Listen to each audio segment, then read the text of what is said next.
നമസ്കാരം. തെക്കോടക്കിലേക്ക് വീണ്ടും സ്വാഗതം. ഞാൻ VK ചെറിയാൻ ഡൽഹിയിൽ നിന്നും, എൻ്റെ സീനിയർ സുഹൃത്ത് ശ്രീ മാധവൻകുട്ടി നാട്ടിൽ നിന്നും. ഞങ്ങൾ ഇപ്പോൾ ചർച്ച ചെയ്യാൻ ഉദ്ദേശിക്കുന്നത് കേരളത്തിലും അല്ല, പൊതുവെ ഒരു ട്രെൻഡ് ഇപ്പോൾ കാണുന്നുണ്ട്. ലൈംഗിക ആരോപണങ്ങൾ നേതാക്കന്മാർക്കെതിരെ കൊടുത്തുവിടുക, അതിനെ ചുറ്റിപ്പറ്റി കോൺട്രവേഴ്സീസ് ഉണ്ടാകും. കേരളത്തിൽ കണ്ടു, യൂത്ത് കോൺഗ്രസ് ലേറ്റസ്റ്റ്, അതായത് ഒരു പഴയ ഇടതുപക്ഷ MLA-ക്കെതിരെ, ഒരു ചലച്ചിത്ര പ്രവർത്തനം കൂടിയായ അദ്ദേഹത്തിനെതിരെ ഒരു സ്ത്രീ ചലച്ചിത്ര പ്രവർത്തക എഴുത്തുകാരി വന്നിരിക്കുന്നു. അവർ ഒരു ആർട്ടിക്കിൾ തന്നെ എഴുതിയിരിക്കുന്നു, അവർ അനുഭവിച്ച ദുരുപയോഗം. അതുപോലെ തന്നെയാണ് ഇവിടെ പാർലമെന്റിൽ സ്ത്രീ MP-മാരെ ഉപയോഗിച്ച് മോദിജിയെ അല്ലെങ്കിൽ പ്രൈം മിനിസ്റ്ററെ ഉപരോധിക്കാൻ കോൺഗ്രസ് ശ്രമിച്ചിരുന്നു എന്ന് സ്പീക്കർ പോലും പറയുന്നു. എന്താണ് ഇത് കാണുന്നത്? അതായത് സ്ത്രീകൾക്കെതിരെയുള്ള അതിക്രമങ്ങൾ എപ്പോഴും അവലോകിക്കപ്പെടേണ്ടതാണ്. അല്ലെങ്കിൽ അധികാരം ഉപയോഗിച്ച് തങ്ങളുടെ ലൈംഗിക അല്ലെങ്കിൽ അധികാര സ്ഥാനത്തിരിക്കും തങ്ങളുടെ ലൈംഗിക സംതൃപ്തിക്ക് വേണ്ടി ഫോഴ്സ്ഫുള്ളി ചെയ്യുന്ന കാര്യങ്ങൾ നമ്മളെപ്പോഴും അതിനെ വിമർശിക്കേണ്ടതാണ്, അതിന് തക്കതായ ശിക്ഷ മേടിച്ചു കൊടുക്കേണ്ടതാണ്. പക്ഷേ ഇതൊരു ട്രെൻഡായിട്ട് കൊണ്ടുവരിക എന്ന് പറയുന്നത് എത്ര ശരിയാണ്? അത് ജനങ്ങളുടെ ഇഷ്യൂവിൽ നിന്നും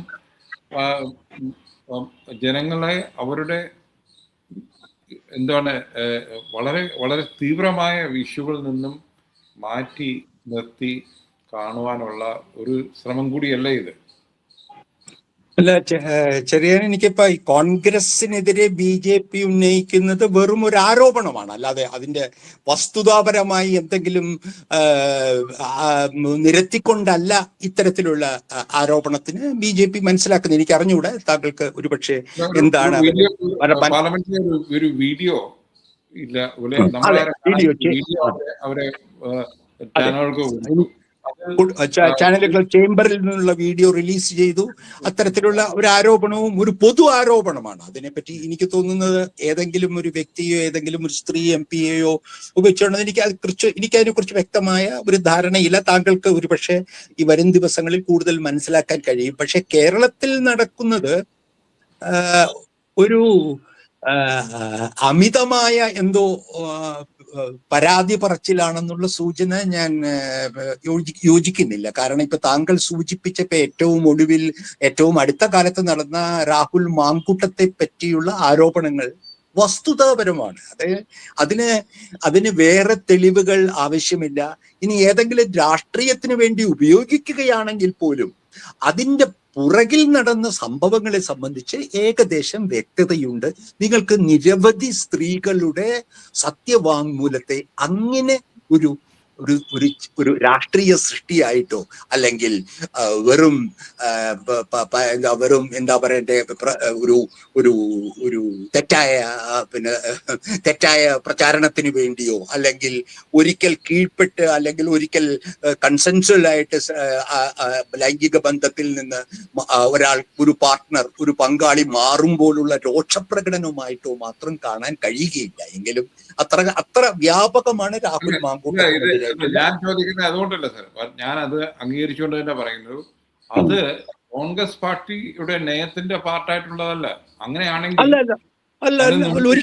ഒരിക്കലുമല്ല. കോൺഗ്രസ് പാർട്ടിയുടെ നയത്തിന്റെ ഭാഗം എങ്ങനെയാണ് മാങ്കൂട്ടത്തിന്റെ ഈ അക്രമങ്ങൾ? ഒരിക്കലുമല്ല. പക്ഷെ തീർച്ചയായിട്ടും അതിന് രാഷ്ട്രീയ മാനങ്ങളുണ്ട്. ചെറിയാൻ, ഇത്ര ഉയർന്ന സ്ഥാനത്തുള്ള യൂത്ത് കോൺഗ്രസ് നേതാവ്, പാലക്കാട് MLA, കോൺഗ്രസിന്റെ സമുന്നത നേതാവിനെ ഇത്ര മോശം വ്യക്തിത്വമാണെന്നുള്ളത് ഒരു രാഷ്ട്രീയ പ്രശ്നം കൂടിയാണ്. ഇവിടെ കേരളത്തിൽ ഇത് അങ്ങാടിപ്പാട്ടാണ്. താങ്കൾ ഇത് പറയാതിരുന്നത് കൊണ്ട് ഈ ഡോക്ടർ ആശ ഇവിടുത്തെ ഒരു പ്രധാനപ്പെട്ട കോളേജിലെ അധ്യാപികയാണ്. അവർ തുറന്ന് എഴുതുക മാത്രമല്ല, ഇന്ന് ഒരു മണിക്കൂർ മുമ്പ് അവർ നേരിട്ട് ടെലിവിഷൻ ചാനലിൽ വന്ന് ഇതെല്ലാം പറയുകയാണ്. അപ്പൊ അതുകൊണ്ട് നമ്മളുടെ ഈ ചർച്ചയിൽ അത്തരത്തിലുള്ള സ്വകാര്യത സംരക്ഷിക്കേണ്ട കാര്യമില്ല. ഡോക്ടർ ആശ പറയുന്നത് ഇത് നമ്മളുടെ ഭരണകൂടത്തിന്റെയും നമ്മുടെ സമൂഹത്തിന്റെയും ഒരുതരം പറഞ്ഞാൽ ഹിപ്പോക്രസിയാണ്. അതായത് അത് ഞാൻ അങ്ങനെയുള്ള തീരുമാനങ്ങൾ എനിക്ക് അത്തരത്തിലുള്ള ഇവിടെ അതിലും വളരെ പ്രധാനപ്പെട്ട കാര്യം, ഇവിടെ അതിന്റെ ഹിപ്പോക്രസിയുടെ താത്വിക വിശകലനത്തിന് ഞാൻ പോകുന്നില്ല. ഇപ്പോൾ നടന്നത് വളരെ വൈകി ഒരു ഡോക്ടർ ആശ ജോസഫിനെ പോലെ ഒരു വനിത, ഒരു പ്രമുഖ വനിത സ്വകാര്യമായി മുഖ്യമന്ത്രിക്ക് ഒരു കത്തെഴുതി തന്റെ അനുഭവം പറഞ്ഞ ശേഷം 2 വനിതാ പോലീസ് അവരുടെ മൊഴി എടുത്ത ശേഷം FIR വൈകുന്നു എന്നുള്ളതും, ആ വാർത്ത പുറത്ത് മാധ്യമങ്ങൾ കൊണ്ടുവരുന്നതിന് മണിക്കൂറുകൾക്കകം വീണ്ടും FIR രജിസ്റ്റർ ചെയ്യപ്പെടുകയും ചെയ്യുന്നു എന്നുള്ള അധികാരവുമായി ബന്ധപ്പെട്ട ഒരു സ്ത്രീയുടെ ഒരു ഇതാണ്. ഇതിലും ഈ പറയുന്ന പോലെ മാങ്കൂട്ടത്തിന്റെ പറയുന്ന പോലെ ഇതില് ഡോക്ടർ ആശ അവരെ എനിക്ക് തോന്നുന്നത് അവർ 10-45 ഒരു മധ്യവയസ്കയായ സ്ത്രീയാണ്. അറിയാമോ? അതും നിങ്ങൾ അറിയണം. മധ്യവയസ്കയായ വളരെ നമ്മളൊക്കെ ചലച്ചിത്ര അക്കാദമിയുടെയും നമ്മൾ ഫെസ്റ്റിവലിലും ഒക്കെ ചെറിയാനും അറിയാമല്ലോ, താങ്കളും സിനിമയുമായിട്ട് ബന്ധപ്പെട്ട ആളാണ്. ഇത്തരത്തിലുള്ള വേദികളിൽ സ്ത്രീകൾ സുരക്ഷിതരാണെന്നുള്ള ബോധ്യത്തോടു കൂടിയാണ് ഇത്തരം വേദികളിൽ അവർ പങ്കെടുക്കുന്നത്, അല്ലേ?